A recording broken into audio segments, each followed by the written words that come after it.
Soul Garden.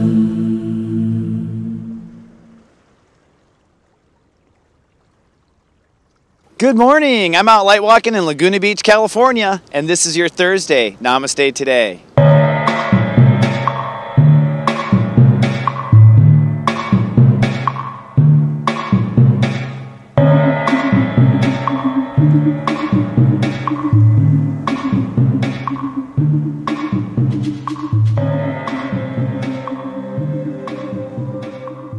Good morning and namaste and welcome to Namaste Today. My name is Christopher Witecki. I am a psychic astrologer and the Sensei to Serious Joy at your soul service. Thank you so much for light walking with me today. I'm out light walking on the beaches of Laguna Beach, California. It is absolutely beautiful here and I needed the charge. It's been a difficult 2 weeks and we've got a lot of interesting transitions upon us, my friends. If you haven't heard, Mercury is retrograde. That means technology may fail and devices may not work the way they're supposed to. And I'll just put out there right now. Well, no, we're going to talk about that. That's going to be our topic, is Mercury retrograde. But we also have some other things going on. It's the end of the Saturn cycle. Officially today, Saturn is in Sagittarius. And we are vortex positive, or coming out of a big kind of cloud. So lots of stuff going on. And so today, for today's topic, I'm going to talk about Mercury retrograde and give you guys a little background on what Mercury retrograde is, because I have a lot of new viewers who are new to astrology, and talk about what I believe it's going to be. So first of all, Mercury retrograde is based on the idea or the view of Mercury going backwards in the sky. This is an optical illusion based on where the Earth is compared to the Sun, but it isn't an illusion in our own reality.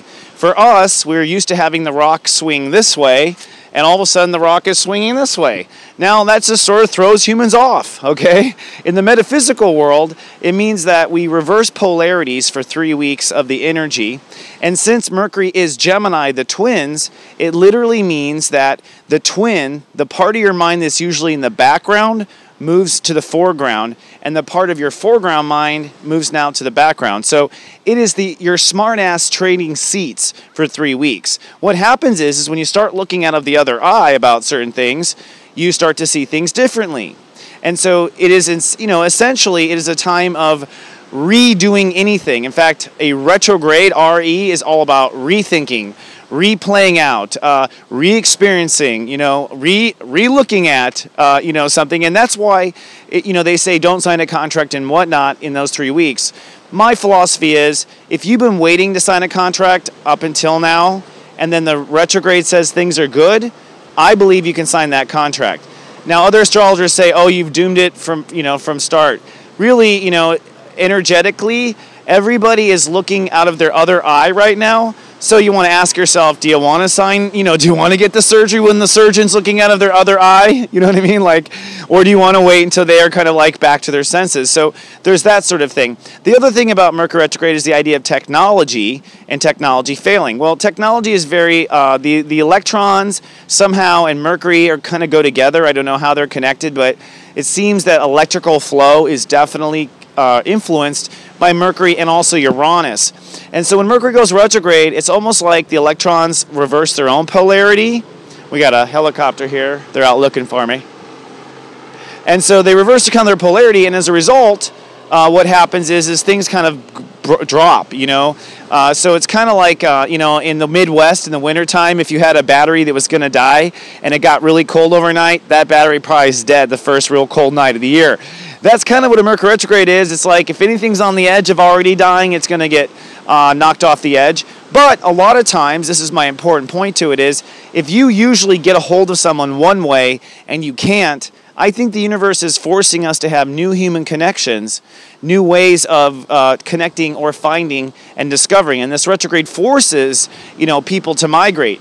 If the water goes away, the people migrate into a new territory. And so if your connection goes away to something, it might be a sign for you to migrate into a new territory.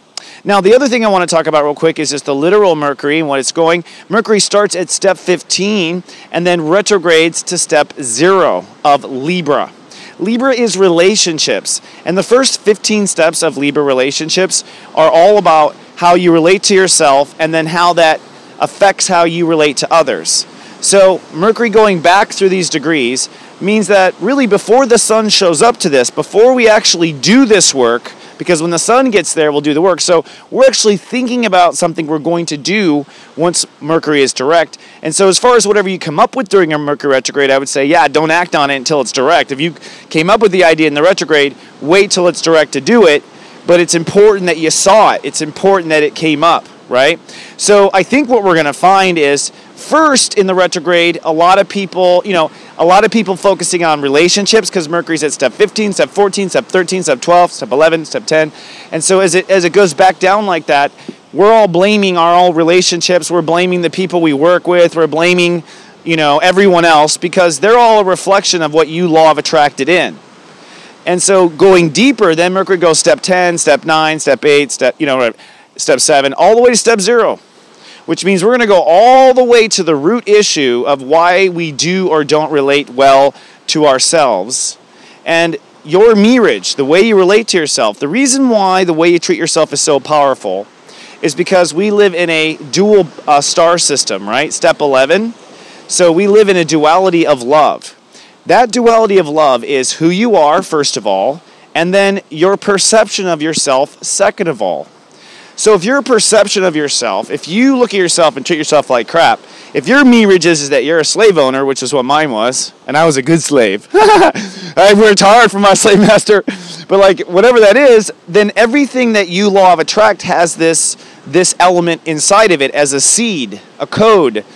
And you law of attract with this seed, slave-master relationship all the way out. So the way you treat yourself is the way others will treat you eventually, okay? Sometimes people hide who they are for a while until you're married. You know what I mean? So this Mercury retrograde will be how I relate to others, and all the steps of relating to others first. Then we'll go deep back into how I relate to myself, how do I talk to myself, how do I talk to each, how does my mind relate to myself, Libra. And this, of course, affects balance. This affects harmony. This affects all relationships everywhere, all the time. So how you relate to yourself is extremely important. If you really want to get a jump ahead on the Mercury retrograde soul work, and I'll leave it at this at 6 minutes, you can not look at everything going wrong in your relationships as them, okay? Just go ahead and not even go there. Because once you go back to step 0 and rebuild your mirage up, which is what's based on, I think, Jupiter in Leo and the new reality with Jupiter in Virgo, we are basically upgrading our mirage and upgrading every relationship we have. But once your mirage is upgraded, it's very clear that relationships work or don't. And it's very clear to both parties. Both parties know. They're both like, yeah, you're different. It's like, yeah, I am. You know what I mean? So don't worry about that. That's the distraction. What you want to focus on is yourself. So without further ado, as the sun sets in Laguna Beach, California, let me log into my higher self real quick and see what the universe might have to add. That's so funny. So literally, excuse me, literally I'm like, they say talk about the sun, and I'm like, and it's at step 25, and then they're like, talk about us. They want that, and that's what it's about today. Today is actually, in this Mercury retrograde, it's actually a spiritual day. Step 25 is spirit, so it's like I feel the two, what my mind says. So this is how actual meditation works. What you feel and your mind aligned. When your feelings and mind are aligned, you open up to psychic energy. But 25 is what I feel where my mind's at. So if your mind is in the gutter, well, that's what you're going to feel. That's the construction of today's reality. You can fight against it, but you have to sit there and calm blue ocean it and talk yourself out of it like an actor and actress, and that's just too much energy, right? So if we go with the flow, if we stay in step with the universe, things will flow. So the step is step 25. I feel where my mind is. And where's our mind? Retrograde. Mercury is retrograde. And it's at step 15. Step 15 is where my peace is. So basically today we're looking inward. That's what they're saying. And we're connecting to our higher self. We're connecting to our guides. And we're kind of finalizing our higher realms. Now, the next thing I was just brought to naturally was the moon. During the day today, the moon is going to cross over Saturn. This is going to mean that emotionally, we're first putting in the final touches of where our boundaries are, where personal lines are, personal limits. And I think in this step 25 kind of spiritual meditation day of Friday, we're going to be sensing out where those final limits are.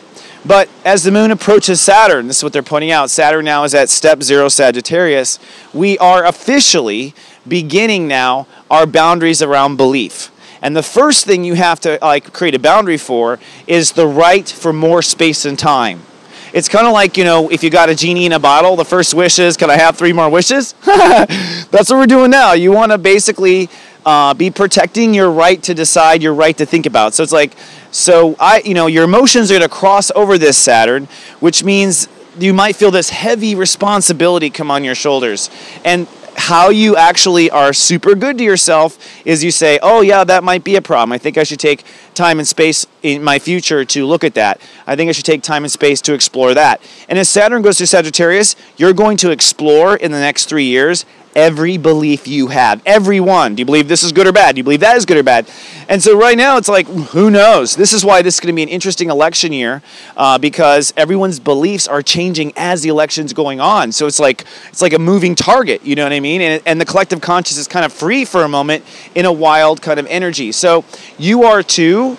If you're feeling anxiety, if you're feeling judgment, if you're feeling stupid, don't worry about that. Put that on the table. We're all stupid, technically. Saturn is in Sag. We're going to rewrite all our beliefs. And what they're saying is, emotionally take the time and space today to say, hey, these are important things. We're going to think about it, and we're going to protect them in the future. They're so important to us.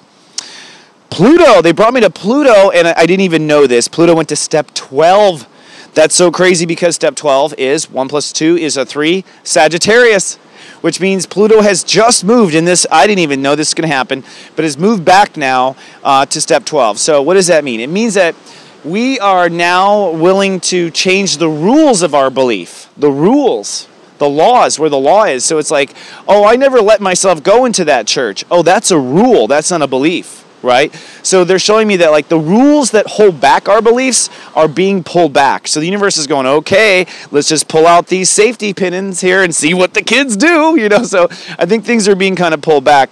The other thing is there's a heaviness. They're telling me, yeah, I see. So, there's potential to fall into heaviness this weekend, and we don't want to.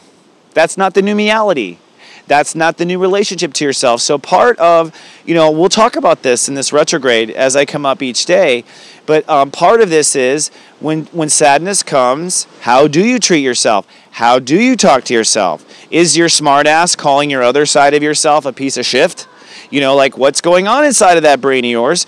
Does your heart agree? Does the royal prince or princess say it's okay for you to talk this way? So this is a lot of this, and so they're showing me that this weekend, the moon crosses Saturn in the next 24 hours. Then it's going to cross over Pluto over the weekend. And this is, as it crosses Pluto, this is a lot of, oh, let's just let it go. It's dead already, and I'm ready to let it go. And that is a lot of that. But it's also, going through the emotion of some of that heaviness and having to protect yourself now in new ways. Yeah, Black Lilith is still at step 2, and the North Node's at step 1. And so basically, we're kind of creating lines, and that's the line. Like I said, Black Lilith is fear, and fear, addressed fear is strong. When we address a fear, it becomes a defining block of who we are, okay? When we don't address fear, it becomes a potential hole we could fall down. All right, that's the difference. So as soon as you look at a fear and you go, you know what, I love myself so much, I don't want this, we need scaffolding here, we need this here, we need that here, we need, whatever. We're going to not let this fear take us over.